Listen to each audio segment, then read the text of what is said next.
Bismillahirrahmanirrahim. Assalamualaikum warahmatullahi wabarakatuh.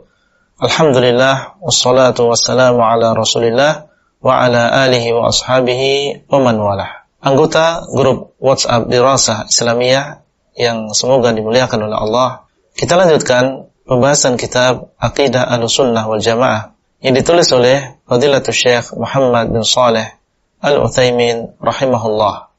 Masih kita pada pembahasan beriman kepada hari akhir. Di antara keyakinan Ahlussunnah wal Jamaah, wa nu'minu bi sahaifil a'mal tu'ta bil yamin aw min wara'i adh-dhuhuri bishimal.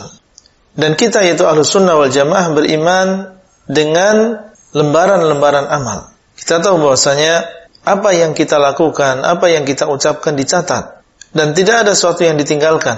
Allah SWT mengatakan ma yalfidhu min qaul illa ladaihi raqibun atid. Tidak ada sebuah ucapan kecuali ada di sana raqibun atid, ada di sana malaikat yang senantiasa mengawasi, mencatat. Oleh karena itu seseorang berhati-hati dalam ucapannya. Ucapan yang keluar dari lisan kita dicatat oleh malaikat dalam lembaran-lembaran. Janganlah dia berbicara kecuali kebaikan, atau kalau tidak mampu berbicara dengan kebaikan maka dia diam. Man kana yu'minu billahi wal yawmil akhir falyakul khairan aw liyasmut. Barang siapa yang beriman kepada Allah dan hari akhir, maka hendaklah dia berbicara yang baik supaya ditulis oleh malaikat dengan kebaikan. Aw liyasmut, atau hendaklah dia diam supaya tidak dicatat dengan ucapan yang kotor. Dan Allah SWT mengatakan fataral mujrimina mushfiqina mimma fihi wa yaquluna ya wailatana ma li hadzal kitabi la yughadiru saghiratan wala kabiratan illa ahsaha wa wajadu ma 'amilu hadira wala yadhlimu rabbuka ahada. Maka engkau akan melihat orang-orang yang mujrim, mereka dalam keadaan takut dengan apa yang ada di dalam lembaran-lembaran tersebut. Ternyata ijram dia, dosa-dosa dia semuanya ditulis, sehingga mereka ketakutan ketika melihat lembaran-lembaran catatan tadi. Kemudian mereka mengatakan ya wailatana, celaka kami. Mali hadzal kitab, bagaimana dengan kitab ini?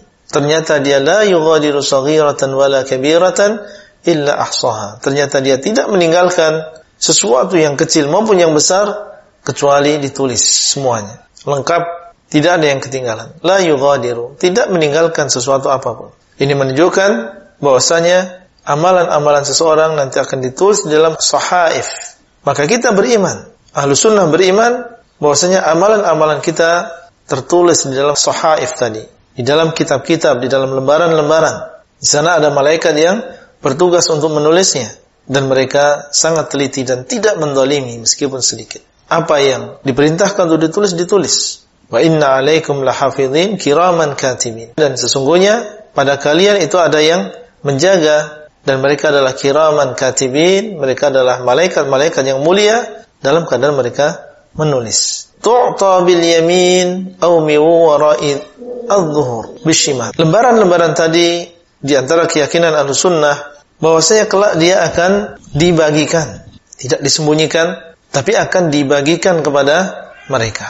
Masing-masing kitabnya, masing-masing lembaran catatan tadi akan dibagikan kepada manusia, kepada masing-masing di antara mereka. Dan kita meyakini bahwasanya saat itu mereka berbeda-beda dengan tangan apa mereka menerima lembaran-lembaran tadi.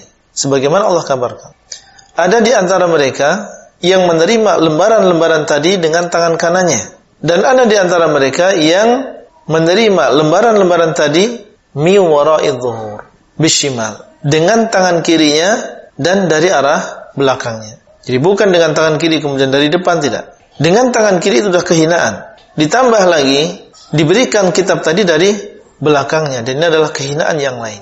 Kehinaan di atas kehinaan, diberikan kitab dari arah belakang. Ini bukan penghargaan, tapi ini adalah penghinaan kepada orang tersebut. Karena dia telah menghinakan dirinya di dunia dengan kekufuran, menghinakan dirinya dengan kesyirikan, maka Allah hinakan dia di hari kiamat. Kemudian beliau menyebutkan dalil fa amma man utiya kitabahu bi yamini. Adapun orang yang diberikan kitabnya dengan tangan kanannya, menunjukkan bahwasanya di sana ada orang yang diberikan kitab dengan tangan kanannya, maka merekalah orang yang beriman. Fasawfa yuhasabu hisaban yasira. Dia akan dihisab dengan hisab yang mudah. Diberikan kitab, dia disuruh membaca sendiri, melihat sendiri, memurajaah sendiri. Kemudian di sana ada niqash, ada perdebatan. Adapun orang yang beriman, maka hisab mereka adalah hisab yang mudah. Setelah mendapatkan kitab, dihisab mereka dengan hisab yang mudah. Disebutkan dalam hadis, Allah SWT akan menutupi mereka sehingga tidak dilihat oleh orang lain yang ada di padang mahsyar. Kemudian Allah menampakkan kepadanya dosa-dosanya. Ata'rifu dzamba kadza? Apakah engkau tahu dosa ini? Dia mengatakan iya. Ata'rifu dzamba kadza? Engkau mengetahui dosa ini? Dia mengatakan iya. Terus sampai dia merasa bahwa dirinya akan binasa. Disebutkan dosa-dosanya. Apakah para malaikat telah mendolimi dirimu? Dia mengatakan tidak. Sehingga ketika dia sudah merasa dirinya akan binasa dan hancur dengan dosa-dosa tadi, Allah SWT mengatakan, Qad satartuha alaika fid dunya. Ya fulan, aku telah menutupi dosa-dosa tadi untukmu di dunia. Wa ana aghfiruha lakal yawm. Dan aku akan mengampuni dosa-dosa tadi untukmu di hari ini. Jadi dinampakkan dosanya sampai dia merasa sedih, merasa dia akan binasa, kemudian diberikan oleh Allah kabar gembira bahwasanya Allah mengampuni dosa-dosa tadi. Bahkan ya diampuni dosanya sebagaimana Allah SWT menutupi dosa-dosa tadi di dunia. Sehingga seorang yang beriman jangan sampai dia mudah mengumbar dosanya dan menceritakan kepada orang lain. Dengan harapan kalau kita tidak mengumbar dan menceritakan dosa tadi kepada orang lain, semoga ini adalah termasuk dosa yang kelak akan diampuni oleh Allah Azza wa Jalla. Maka ini adalah hisab, ini adalah perhitungan. Ditunjukkan kepada mereka kitab mereka dan ditanya apakah ini dosa pernah kau lakukan dan seterusnya. Namun setelah itu diampuni oleh Allah. Maka hisab yang sedemikian dinamakan dengan hisaban yasiran, hisab yang mudah. Kemudian akhirnya wa yanqalibu ila ahlihi masruran. Akhirnya dia kembali bertemu dengan keluarganya dalam keadaan masruran, dalam keadaan dia bergembira. Alhamdulillah. Berarti setelahnya dia akan tinggal di negeri yang semuanya adalah nikmat, tidak ada kesusahan dan musibah setelahnya. Masrur. Ini adalah kesuksesan yang besar. Inilah keberuntungan yang besar. Baik. Demikianlah yang bisa kita sampaikan pada kesempatan yang berbahagia ini. Dan insyaAllah kita bertemu kembali pada pertemuan yang selanjutnya, pada waktu dan keadaan yang lebih baik. Wassalamualaikum warahmatullahi wabarakatuh.